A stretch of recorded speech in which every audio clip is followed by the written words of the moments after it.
성탄주의를 이제 앞두고 있습니다. 성탄절을 앞두고 있습니다. 다른 교회 같으면 넉 주 전부터 주님 오심을 기념하기 위해서 이 의식들이 많이 있습니다. 그런데 저희들은 그거 다 생략하고 새벽 기도회 때 성탄 찬송을 많이 부르긴 합니다만 그냥 마음속으로 우리가 사모하고 쭉 매일 성경 본문을 쫓아 하고 있습니다.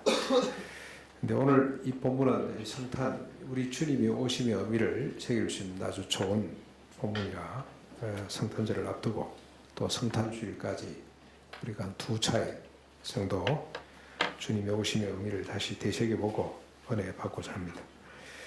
먼저 1절 말씀을 한번 보십시오. 태초부터 있는 생명의 말씀에 관하여는 우리가 들은 바요, 눈으로 본 바요, 자세히 보고 우리 손으로 만진 바라. 생명의 말씀에 대한 설명이죠. 생명의 말씀은 태초부터 있었습니다. 이 말씀이 사도들에게 귀에 들려지고 눈으로 보여지고 손으로 만져진 바 되었다고 그렇게 기록을 합니다. 이 말씀, 생명의 말씀이 뭔지 누군지 금방 우리 짐작이 되시죠. 태초부터 계시던 생명의 말씀이 사도들 눈으로 보고 귀로 듣고 손으로 만진 바가 되었다. 예수 그리스도를 말합니다. 예수 그리스도를 중심으로 다시 한번 정리해보면 예수 그리스도는 태초부터 존재하시는 생명이고 말씀이십니다. 그런데 사도들과 성도들에게 보여지고 만져지고 들려졌습니다. 이 세상에 오셨다는 뜻이죠. 인간의 모습으로 오셔서 제자들과 함께 하셨다. 그렇게 이해하면 되겠습니다. 근데 이게 감사한 것이 이게 왜 이제 이렇게 기록의 내용이 되고 또 뒤에 보면은 이제 요한이 증거하는 내용이 되냐. 원래 인간은 하나님을 볼 수도 들을 수도 만질 수도 없었습니다. 비록 하나님께서 말씀을 주셨습니다만 그 말씀의 의미가 무엇인지 듣지도 보지도 만지지도 못했습니다. 왜 그러냐? 눈이 멀었기 때문에. 그래서 자기만을 볼 수밖에 없었기 때문에. 근데 이 인간에게 하나님이 오셨다는 겁니다. 마치 셀반 선생님을 만나기 전에 헬렌 켈러와 같다 이렇게 보시면 됩니다. 원래 인간은 그랬습니다. 헬렌 켈러 여러분 잘 아시잖아요. 듣지도 보지도 못했습니다. 듣지도 보지도 못했습니다. 그래서 헬렌 켈러는 그냥 먹기 위해서 먹은 거고요. 배가 고프니까 먹었고 안 먹으면 또 살지 못하기 때문에 살기 위해서 먹고 먹기 위해서 먹고 개념 자체가 없었죠. 보지도 듣지도 말할 수도 못했으니 무슨 개념이 그 속에 있었겠습니까? 원초적인 어떤 본능 정도는 있었겠죠. 모든 걸 자기 중심으로 자기 본능에 의해서 생각하고 행동하고 그러지 않았겠습니까? 우리 인간이 원래 그랬었습니다. 근데 주님이 오셨어요. 이 땅에 오셔서 우리에게 보여주셨습니다. 들려주셨습니다. 만진 바 되어주셨습니다. 이 헬렌 켈러가 사람이 되는 과정에 보니까 만지면서 됐잖아요. 만지면서. 물, 풀, 그러면서 개념이 들어오기 시작하고 성숙한 인간이 되어가는 모습을 우리가 쭉 보았습니다만 자기 스스로 보지도 듣지도 만지지도 못하는 인간에게 우리 주님이 직접 찾아오셨다는 겁니다. 이 사실을 2절에서 다시 또 밝히고 있습니다. 2절 한번 보십시오. 이 생명이 나타나신 바 된지라 이 영원한 생명을 우리가 보았고 증언하여 너희에게 전하노니 이는 아버지와 함께 계시다가 우리에게 나타나신 바 되었느니라. 예수 그리스도 그분은 아버지와 함께 계시다가 하나님과 함께 계시다가 사람에게 나타나신 바 되었다는 뜻이죠. 예수님이 사람의 모습으로 이 땅에 오셨습니다. 생명이 육신이 되셨습니다. 사람이 볼 수 있는 모습으로 이 땅 위에 이 세상 가운데 오셨습니다. 이걸 성육신 그러기도 하고 또 다르게는 자기를 비우고 낮추고 버리심, 자기 비우심 이렇게도 표현을 합니다. 요한은 자신이 보고 듣고 만진 바 된 그 생명 예수님을 하나님과 함께 계시다가 사람에게 나타나신 바 된 예수를 사람들에게 증언하고 있습니다. 증언할 수밖에 없죠. 너무나 영광스러운 사건이기 때문에 전할 수밖에 없습니다. 그래서 3절에 이렇게 또 밝히고 있습니다. 우리가 보고 들은 바를 너희에게도 전함은 너희로 우리와 사귐이 있게 하리 함이니 우리의 사귐은 아버지와 그의 아들 예수 그리스도와 더불어 누림이라. 누린다는 것은 함께함이라 그런 뜻이기도 하고 사귄다 그런 말이기도 합니다. 요한과 그 일행이 생명이신 예수 그리스도를 전함은 듣는 사람들로 하여금 1차적으로 자신들과 요한과 그 일행들이겠죠. 요한과 성도들과 사귐이 있도록 하기 위함이고, 근데 이렇게 성도 간의 사귐으로 끝나는 것이 아니고 요한과 그 일행이 가진 사귐은 어떤 사귐인지 한번 보십시오. 어떤 사귐입니까? 아버지와 그의 아들 예수 그리스도와 더불어 누리는 사귐입니다. 그래서 요한의 증언을 듣고 믿는 사람은 사도들뿐만이 아니고 누구하고 사귐이 이어집니까? 예수 그리스도, 하나님, 성령님, 삼위일체 하나님과 사귐이 이루어진다 그런 뜻입니다. 사귐이란 말은 공유한다 이런 뜻입니다. 공유 또는 분배, 참여 그런 뜻이 있습니다. 그래서 요한의 증언을 듣고 예수 그리스도를 믿으면 성도가 성도와 더불어 사귀고 성도가 하나님과 예수님과 더불어 공유하고 참여하게 된다는 뜻입니다. 이걸 우리가 신학적으로는 연합과 일치라고 그렇게 정의를 합니다. 그리스도와 연합이 되는 겁니다. 신비스러운 이야기죠. 뭐 말이나 되나 그런 생각하실지 모릅니다만 이게 하나님께서 우리에게 약속하신 내용입니다. 하나님이 소원을 품고 하나님이 한을 품고 인간을 구원하시기 위해서 여러 가지를 작정하신데 그 중에 하나가 이런 신비스러운 일들이 벌어진다는 겁니다. 예수 그리스도 그분에 대한 이야기를 듣고 그분을 믿으면 하나님과 사귐이 이루어지는 겁니다. 숫째 하나님과 그 믿는 사람 사이에 하나님은 삼위일체 하나님입니다. 하나가 되고 또 믿는 사람은 같은 하나님을 소유했기 때문에 하나가 되는 신비스럽고 영광스러운 일이 벌어지게 됩니다. 요한 1세에서 이 사실을 너무 많이 밝히고 있습니다. 한번 쭉 정리를 해보실까요, 여러분? 1장 5절 6절을 한번 보십시오. 1장 5절 6절에 뭐라고 이야기합니까? 우리가 그에게서 듣고 너희에게 전하는 소식은 이것이니 곧 하나님은 빛이시라 그에게는 어둠이 조금도 없으시다는 것이니라. 만일 우리가 하나님과 사귐이 있다고 어둠에 행하면 거짓말을 하는 것이고 진리가 그 속에 있지 않다. 무슨 말입니까? 우리 예수 믿는 사람이 어떻게 됐다는 뜻입니까? 하나님과 사귐이 이루어졌다는 뜻입니다. 그런데 우리가 어둠 가운데 있다면 빛을 우리가 소유하고 빛과 사귀고 있는데 어둠 가운데 있다면 거짓말하는 것이 되는 것이다. 믿는 것이 잘못된 것이다. 그런 뜻이죠. 2장 24절, 28절, 3장 6절에도 이런 말씀이 있습니다. 너희가 아들과 아버지 안에 거하리라. 3장 9절 쭉쭉 넘어가면서 한번 보십시다. 하나님께로부터 난 자, 하나님의 씨가 거하는 자. 누굽니까? 예수 그리스도를 믿는 자. 요한의 사도의 증언을 듣고 예수를 믿는 자는 어떤 자가 된 겁니까? 하나님의 씨가 그 속에 거하는 자라. 베드로는 이걸 하나님의 성품이 우리에게 부어졌다는 표현을 썼습니다. 베드로후서 1장 3절부터 쭉 7절까지 하나님의 성품에 우리가 참여한 자가 되었다. 그런데 요한은 예수를 믿으면 어떤 일이 벌어지냐? 하나님의 씨가 우리 속에 거하게 되는 자, 하나님께로부터 난 자가 되는 겁니다. 3장 24절 그가 주 안에 거하고 주도 그 안에 거하느니라. 그는 예수 믿는 사람을 말하는 거죠. 그가 그리스도 안에 거하고 그리스도가 그 안에 거하는 완전한 연합입니다. 4장 4절에 너희는 하나님께 속했고 하나님은 너희 안에 계시도다. 4장 13절 15절에서도 누구든지 예수를 하나님의 아들로 시인하면 하나님이 그의 안에 거하시고 그도 하나님 안에 거하시느니라. 5장 1절 18절에도 하나님께로부터 난 자라는 표현을 쓰고 있습니다. 하나님께로부터 난 자가 된다.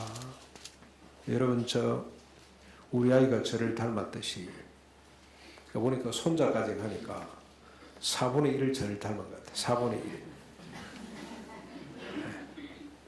닮잖아요.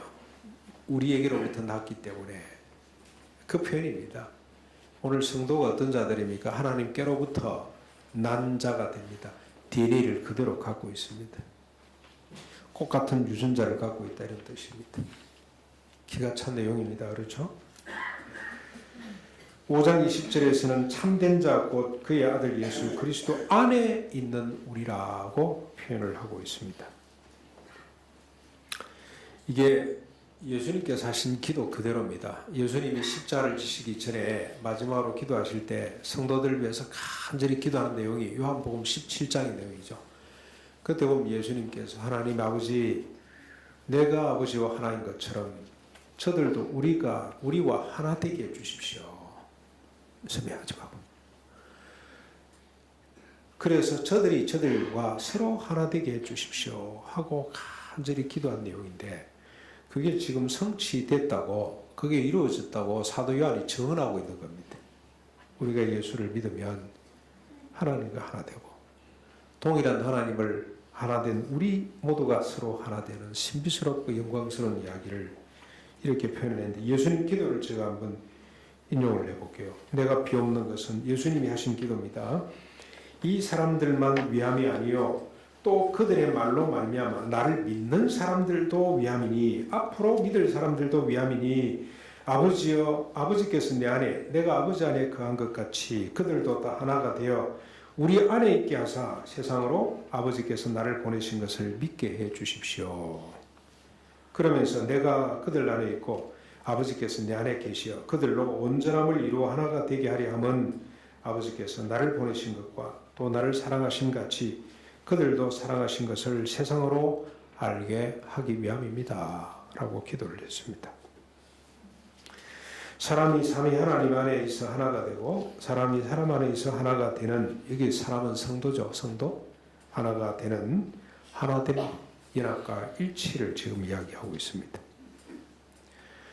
예수님은 이 신비스러운 영광을, 진리를 포도나무에 비유하기도 했습니다. 너무나 잘 아는 포도나무 비유. 요한복음 15장 1절로 6절. 나는 포도나무요 내 아버지는 농부라. 물은 내게 붙어있는 열매를 맺지 아니하는 가지는 아버지께서 그것을 제거해 버리시고 무릇 열매를 맺는 가지는 다 더 열매를 맺게 하려 하여 그것을 깨끗하게 하시느니라. 너희는 내 안에 거하라. 나도 너희 안에 거하리라. 가지가 포도나무에 붙어있지 아니하면 스스로 열매를 맺을 수 없음 같이 너희도 내 안에 있지 아니하면 그러하리라. 나는 포도나무여 너희는 가지라. 그가 내 안에 내가 그 안에 거하면 사람이 열매를 많이 맺나니 나를 떠나서는 너희가 아무것도 할 수 없느니라. 너무 적절한 비유라는 생각이 듭니다. 바울은 이것을 감람나무 비유로 설명을 했습니다. 로마서 11장 17절이죠. 감람나무인 내가 돌감람나무인 내가 그들 중에 접붙임이 되어 참 감람나무 뿌리의 진액을 함께 받는 자가 되었다. 성도들 가운데 접붙임을 받아 그리스도 가운데 접붙임을 받아 참 감람나무의 진액을 함께 받는 자가 되었다. 하나님과 하나 될 뿐만이 아니고 성도가 서로 하나됨을 이렇게 설명을 했습니다. 신비스럽고 영광스러운 이야기가 아닐 수가 없습니다. 여러분, 이 사실을 전하는 것이야말로 최고 기쁘고 영광스러운 사명이겠죠. 그래서 요한은 이렇게 증언을 합니다. 4절에 우리가 이것을 쓰면 우리의 기쁨이 충만하게 하려 함이라. 이 사실을 써서 증거하는 것이 우리의 기쁨이다. 그냥 기쁨이 아니고 충만한 기쁨이 된다. 사도의 기쁨은 이 사실을 알리는 것입니다. 생명이 오셔서 우리 가운데 있다는 사실을 알리는 일보다 더 기쁜 일이 있겠습니까? 예수님이 오셔서 우리와 하나가 되었다는 소식을 전하는 일보다 더 소중한 일이 어디 있겠습니까? 초대교회 성도 교회의 존재의 의미이기도 했습니다. 여러분, 일단 생명이 내 속에 와 함께 있구나. 예수님이 나와 함께 있다는 것.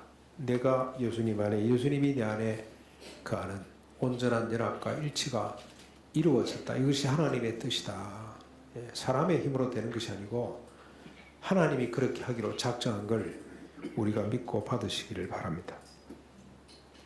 그런데 중요한 것은 또 이제 한 단계 더 나아서 한 걸음 더 나아가 보십시다. 우리 안에 계신 이 생명은 무엇인가? 생명이 어떻게 발현되는가? 어떻게 발화되고 어떻게 꽃피고 어떻게 열매를 맺는가를 한번 살펴보기를 바랍니다. 요한일서는 이 부분을 너무나 자세히 밝히고 있습니다. 일단 예수님이 우리 안에 계시다는 것, 생명을 우리가 소유했다는 것, 그 다음에 요한일서가 밝히고자 하는 것은 이 생명이 어떻게 증거되는지, 어떻게 발화되고 꽃피는지. 여러분, 채송화 씨를 심으면 채송화가 나죠. 요즘 채송화 잘 안 보이는 것 같은데, 민들레, 홀씨가 흩어져서 땅에 떨어지면 시간이 지나면 민들레가 발화되고 그게 꽃이 피고 또 홀씨가 되어 흩어져 나가고, 해바라기를 심으면 해바라기가 납니다. 그 해바라기 인자, 속성을 갖고 있기 때문에, 본성을 갖고 있기 때문에.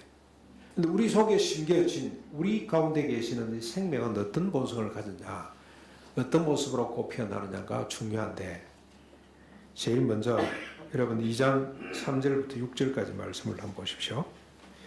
우리가 그의 계명을 지키면 이로써 우리가 그를 아는 줄을 알 것이요, 그를 아노라 하고 그의 계명을 지키지 아니하는 자는 거짓말을 하는 자요, 진리가 그 속에 있지 아니하되 누구든지 그의 말씀을 지키는 자는 하나님의 사랑이 참으로 그 속에 온전하게 되었나니 이로써 우리가 그의 안에 있는 줄을 아노라. 그의 안에 산다고 하는 자는 그가 행하는 대로 자기도 행할지니라. 생명을 소유한 자, 생명이 어떻게 나타나냐면 계명을 지키는 것으로, 그가 행하신 대로 행함으로 그렇게 나타납니다. 그의 계명이 뭐냐? 계명. 그리스도의 계명은 뭡니까? 요한 1세에서 처음으로 밝히는 것이 아니라 이미 밝혀졌다고 이야기를 하죠. 2장 7절 한번 보십시오. 사랑하는 자들아, 내가 새 계명을 너희에게 쓰는 것이 아니라 너희가 처음부터 가진 옛 계명이니 이 옛 계명은 너희가 들은 바 말씀은 이거니와. 이게 지금 요한 1서는 BC 한 95년 정도에 쓰여지는 거고, 요한복음은 한 5년 어간에 쓰여진 거거든요. 한 30년 전에 이미 말씀을 하신 겁니다. 그렇죠? 내가 특별히 새롭게 하는 이야기가 아니고 이미 예수님께서 말씀을 하셨고, 그 전에 율법에도 이미 이 내용을 밝히고 있다. 생명을 가진 사람이 지키게 되는 계명이 뭐냐? 이게 뭡니까? 서로 사랑하라는 겁니다. 요한복음 13장 1절부터 34절에 보면 결론이 서로 사랑하라. 너희가 서로 사랑하면 세상 사람들이 비로소 너희가 내 제자인 것을 알게 될 것이다. 이것이 내가 너희에게 주는 새 계명이라고 말씀을 하셨습니다. 근데 그 계명을 주시기 전에 주님이 먼저 행위를 하셨어요. 무슨 퍼포먼스를 행하셨습니다. 그게 제자들의 발을 씻긴 장면이죠. 내가 선생으로 주로 너희들의 발을 씻기는 것처럼 너희도 서로 발을 씻기는 것이 옳다. 종이 되어서 발을 씻기는 사람이 되라. 그러면서 주님이 새 계명을 주노니 그 계명이 뭐냐? 서로 사랑하는 것이다. 그런데 그건 여러분 율법의 핵심 가치이기도 했습니다.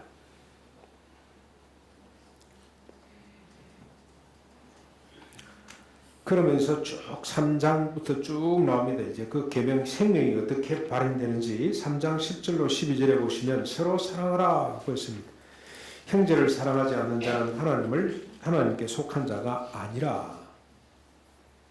13절부터 15절까지 우리가 형제 사랑함으로 사망에서 생명으로 들어간 줄을 안다고 했습니다. 형제를 미워하는 자는 살인하는 자로 생명이 그 속에 없다고 이야기를 합니다. 생명은 형제 사랑으로 나타나게 되어 있습니다. 23절로 34절, 23절, 24절입니다. 그의 계명을 이으시니 곧 그 아들 예수 그리스도의 이름을 믿고 그가 우리에게 주신 계명대로 서로 사랑할 것이니라. 그의 계명을 지키는 자는 주 안에 거하고 주는 그의 안에 거하시나니 우리에게 주신 성령으로 말미암아 그가 우리 안에 거하시는 줄을 우리가 아느니라. 생명을 가졌다는 뜻이 뭡니까? 서로 사랑하게 되는 겁니다. 사랑하는 것을 통해서 생명이 우리 안에, 예수님이 우리 안에 계시다는 것을 알 수 있다는 거죠. 4장 7절 8절 건너가서 한번 보십시오. 사랑하는 자들아 우리가 서로 사랑하자. 사랑은 하나님께 속한 것이니 사랑하는 자마다 하나님께로부터 나 하나님을 알고 사랑하지 아니하는 자는 하나님을 알지 못하나니 이는 하나님이 사랑이기 때문에 그렇다. 예. 필연입니다. 사랑은. 왜냐? 하나님이 사랑이시기 때문에. 그분이 우리 안에 계신다면 형제를 사랑하는 함이 필연입니다. 4장 16절에도 하나님은 사랑이시라. 사랑 안에 거하는 자는 하나님 안에 거하고 하나님도 그의 안에 거하시느니라. 20절 21절에서는 누구든지 하나님을 사랑하느라 하고 그 형제를 미워하면 이는 거짓말하는 자니 보는 바 그 형제를 사랑하지 아니하는 자는 보지 못하는 바 하나님을 사랑할 수 없느니라. 우리가 이 계명을 주께 받았나니 하나님을 사랑하는 자는 또한 그 형제를 사랑할지니라. 생명이 곧 사랑이 형제를 사랑하는 것입니다. 사랑이 곧 생명입니다. 사랑이 생명의 꽃이고 열매입니다. 민들레가 들국화가 씨가 들국화를 맺는 것처럼 하나님의 생명은 우리 속에 사랑의 꽃을 피울 수밖에 없습니다. 그런데 사랑하되 어느 정도로 사랑하는지를 한번 보십시다. 사랑의 본성이 뭔지, 우리 안에 계신 생명은 어떤 사랑의 꽃을 피우는지 3장 16절 우리 같이 한번 보실까요? 같이 한번 읽어보겠습니다. 3장 16절 시작. 그가 우리를 위하여 목숨을 버리셨으니 우리가 이로써 사랑을 알고 우리도 형제를 위하여 목숨을 버리는 것이 마땅하니라. 마땅하니라. 그 다음에 또 있습니다. 4장 9절로 11절까지 한 번 더 또 같이 한번 읽어보실까요? 읽겠습니다. 시작. 하나님의 사랑이 우리에게 이렇게 나타난 바 되었으니 하나님이 자기의 독생자를 세상에 보내심은 그로 말미암아 우리를 살리라 하니 사랑은 여기 있으니 우리가 하나님을 사랑하는 것이 아니요 하나님이 우리를 사랑하사 우리 죄를 속하기 위하여 화목 제물로 그 아들을 보내셨습니다. 사랑하는 자들아 하나님이 이같이 우리를 사랑하셨은즉 우리도 서로 사랑하는 것이 마땅하도다. 하나님의 사랑이 우리 안에 거하시기에 그 사랑이 우리를 통해서 나타나야 됩니다. 하나님의 사랑은 우리를 위하여 목숨을 버린 사랑이었습니다. 그래서 그 사랑이 우리를 위해 나타날 때 우리도 형제를 위해서 목숨을 버리는 사랑이어야 합니다. 그 이전에 먼저 실천해야 될 게 하나 있죠. 목숨 버리기 전에 3장 17절 18절 누가 이 세상의 재물을 가지고 형제의 궁핍함을 보고도 도와줄 마음을 닫으면 하나님의 사랑이 어찌 그 속에 거하겠느냐.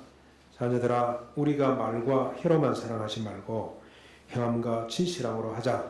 이로써 우리가 진리에 속한 줄을 알고 또 우리 마음을 주 앞에서 굳세게 하리라. 재물을 가지고 형제의 궁핍함을 보고 도와주지 아니하면 그건 말로 하는 사랑. 이런 사랑입니다. 사랑의 본성입니다. 우리 안에 있는 생명이 어떻게 사랑으로 꼽히냐 이런 모습으로 꼽히게 된다고 말씀을 하고 있습니다. 그런데 여러분 걱정이 이제 태산이죠. 착각하시면 안 됩니다. 윤리로 갈 거냐 도덕으로 갈 거냐 복음으로 갈 거냐 이 기로에 서 있습니다. 우리가 절대 착각하시면 안 됩니다. 이런 사랑은 우리가 하는 사랑이 아닙니다. 우리 안에 계신 예수님이 하시는 사랑이에요.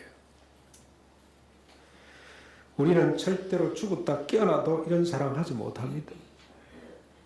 자기를 위해서 한두 번 정도는 사랑할 수가 있습니다.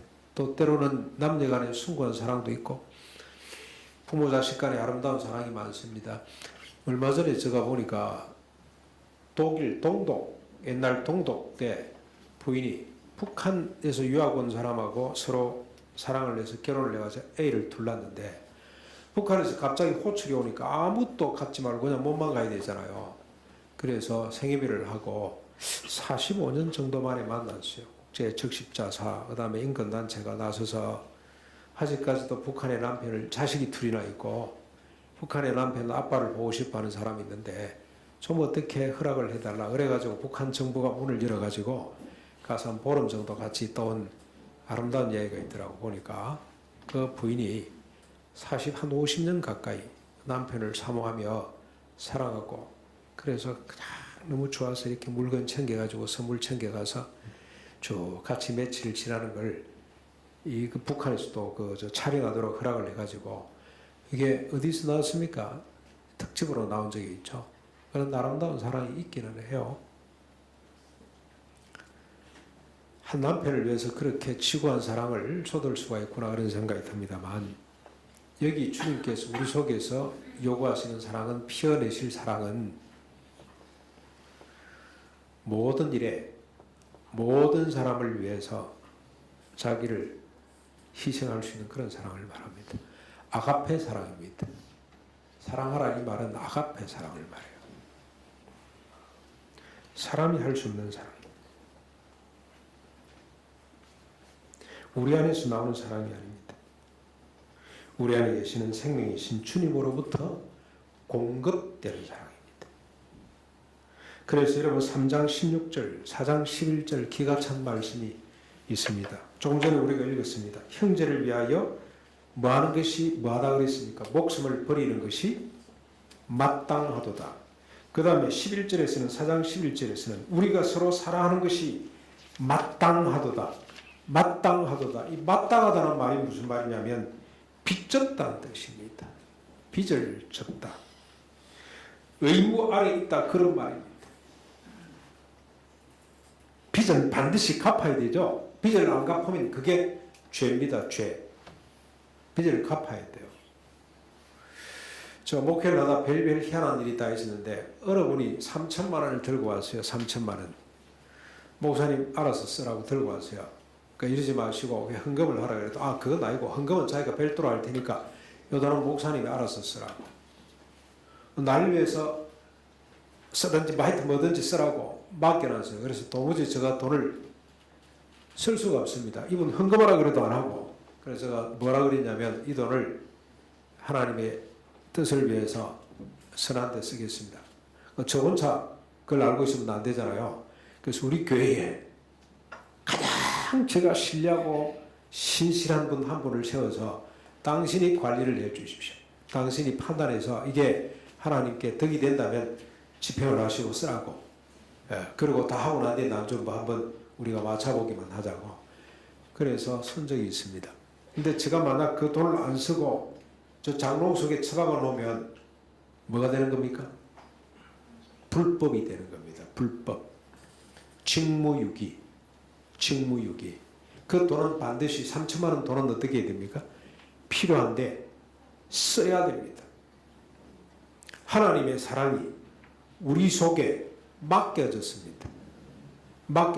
빚으로 주님이 우리 속에 보관하고 있는 겁니다. 근데 이걸 안 쓰면 어떻게 되죠? 안 쓰면 직무유기, 죄가 됩니다. 죄. 마땅하다 이 말은 이무 아래에 있다, 빚을 졌다 그런 뜻입니다. 반드시 흘려보내야 됩니다. 2달란트, 5달란트 받은 자가 있고 1달란트 받은 자가 있죠. 1달란트 받은 자는 그걸 이런 데다 적용을 해야 됩니다. 1달란트 받은 자는 어떻게 했습니까? 그 돈을 땅 속에 파묻어 두었습니다. 주님이 왔을 때 그걸 그대로 들고 내서 주님 저 다 보관하고 있다가 주님께 바칩니다. 주님이 뭐라 그럽니까? 뭐라 그랬습니까? 그 종한테 악하고 게으른 종입니다. 악한 종입니다. 악한 종. 근데 그 한 달란트는 어떤 속성을 갖고 있습니까? 2달란트, 5달란트 받은 사람들은 어땠습니까? 나가서 적각 장사를 했더니 어떻게 됐습니까? 배나 수입이 있었어요. 5달란트가 10달란트 되고 2달란트가 4달란트가 됐어요. 근데 한 달란트는 땅속에 파묻혀서 한 달란트 그대로 있었어요. 하나님이 그걸 악하다고 했어요. 이 악하고 게으른 종아 다 빼앗겼습니다. 하나님의 사랑이 그런 겁니다. 우리 속에 주님이 맡겨놓으신 겁니다. 우리가 나가서 장사하면 딱 2배 수익을 올릴 수 있는 겁니다. 나눠지는 겁니다. 그럼 10달란트 가서 장사하면 몇 달란트가 되죠? 20달란트가 되죠. 20달란트 장사하면 40달란트가 되죠. 그걸 수학적으로 뭐라 그럽니까? 기하급수적으로 늘어나는 겁니다. 그게 하나님 사랑의 법칙입니다. 내게 아닙니다. 하나님이 사랑입니다. 그분이 우리 속에 오셔서 우리를 통하여 왜 그러냐면 사람들이 보지를 못하고 듣지를 만지지를 못하기 때문에 우리를 통하여 하나님의 사랑이 이 세상에 넘쳐나기를 원하셔서 우리 속에 와 계십니다. 그래서 여러분 2장 이게 4장 12절 보십시오. 어느 때나 하나님을 본 사람이 없으되 만일 우리가 서로 사랑하면 하나님이 우리 안에 거하시고 그의 사랑이 우리 안에 온전히 이루어지느니라. 비로소 이 사랑은 원래 2배의 성과를 나타내는 이런 속성을 갖고 있는데 우리가 사랑할 때 비로소 하나님의 사랑이 이루어질 뿐만이 아니고 하나님이 우리 안에 계시다는 걸 비로소 사람들이 보고 듣고 만지게 된다 이 말입니다.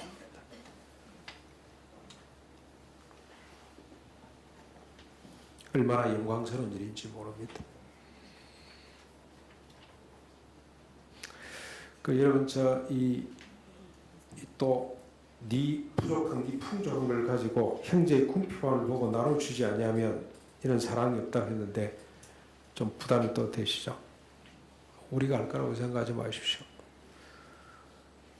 제가 한 번씩 이렇게 바깥에 나가보면 참 부러운 것이 누가 기증을 해서 큰 도서관을 지어놓고 어마어마한 도서관을 건립을 했더라고. 이름이 다 새겨져 있어요. 누가 했습니까? 그런데 그 아들 손자 때까지 그 도서관을 계속 지원을 하고 있는 겁니다. 하나님이 하시는 거죠. 하나님.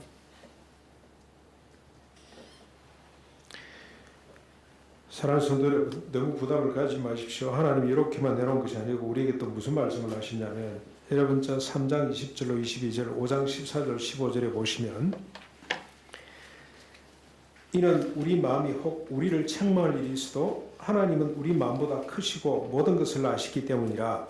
사랑하는 자들아 만일 우리 마음이 우리를 책망할 것이 없으면 하나님 앞에서 담대함을 얻고 무엇이든지 구하는 바를 그에게 받나니 이는 우리가 그의 계명을 지키고 그 앞에서 기뻐하는 것을 행함이라. 여러분 이런 말씀을 들을 때 우리 마음속에 부담이 있고 아픔이 있다면 지극히 정상이에요. 사랑해야 되는데 사랑하지 못하는 사람이 들어있잖아요. 그때 즉각적으로 우리 마음속에 큰 아픔이 있고 부담이 생깁니다. 그런데 우리의 소망은 내 안에 계신 생명은 우리 마음보다 훨씬 큰 분이에요. 여기 분명히 말씀했죠. 우리 마음보다 크시고 모든 것을 아시는 분입니다. 뭘 말합니까? 우리는 사랑할 수가 없어요. 그런데 하나님이 크시기 때문에 우리의 사랑할 수 없다는 것까지도 아시기 때문에 그분을 바라보라는 겁니다. 그래서 기도하라는 겁니다. 그런 마음을 갖고 하나님 사랑할 수 있도록 해 주십시오. 기도할 때 하나님이 역사하신다는 겁니다. 5장 14절 15절에도 그를 향하여 우리가 가진 바 담대함은 이것이니 그의 뜻대로 무엇을 하면 들으심이라. 우리가 무엇이든지 구하는 바를 들으시는 줄을 안즉 우리가 그에게 구한 그것을 얻을 줄 또한 안다. 뭘 위해서 구하겠습니까? 하나님 저 속에 사랑을 부어 주십시오. 그래서 사랑할 수 있도록 해 주십시오. 그때 하나님께서 우리 기도를 들어주신다는 겁니다. 기도하면 예수 그리스도의 생명 즉 사랑이 계속해서 나오게 된다는 겁니다. 성도 여러분, 우리 안에 계시는 예수 그리스도를 믿으시길 바랍니다. 여러분이 예수 그리스도를 믿는다면 이미 그 하나님이 삼일째 하나님이 내 속에 와 계시다는 사실, 하나님의 언약인데 이걸 믿으셔야 됩니다. 마치 요셉이 하나님의 꿈을 자신의 것으로 간직하고 있는 것처럼 우리 형편이 어떠하든지 간에 그 중요한 것 아닙니다. 내가 지금 사랑하지 못한다고 해서 의심하면 안 돼요.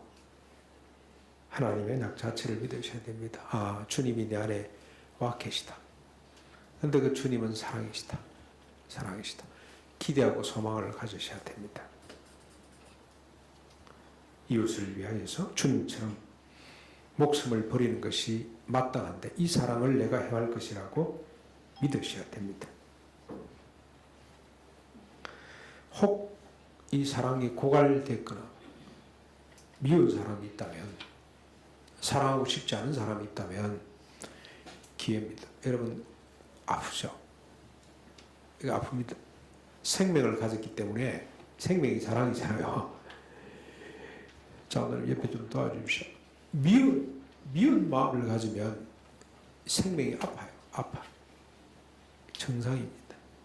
오히려 감사하십시오. 우리 집에 딸이 며칠 만에 와서 밥을 먹는데 생선가시가 이빨 사이에 꼽혔어요. 엄마가 맛있는 걸 해놨습니다. 모처럼 와서 먹으면 될 텐데 이게 신경이 쓰여가지고 아빠 혹시 뭐 치간 시술이 있어요. 그래서 제가 내줬습니다. 했더니 가서 화장실 가서 또 뭐 한다고 해도 안 되나 봐요. 아, 그냥 먹고 좀 이따 해라. 그래도 안 되는 거예요. 먹고 싶은 마음이 없어요. 먹을 수가 없어요. 아프기 때문에.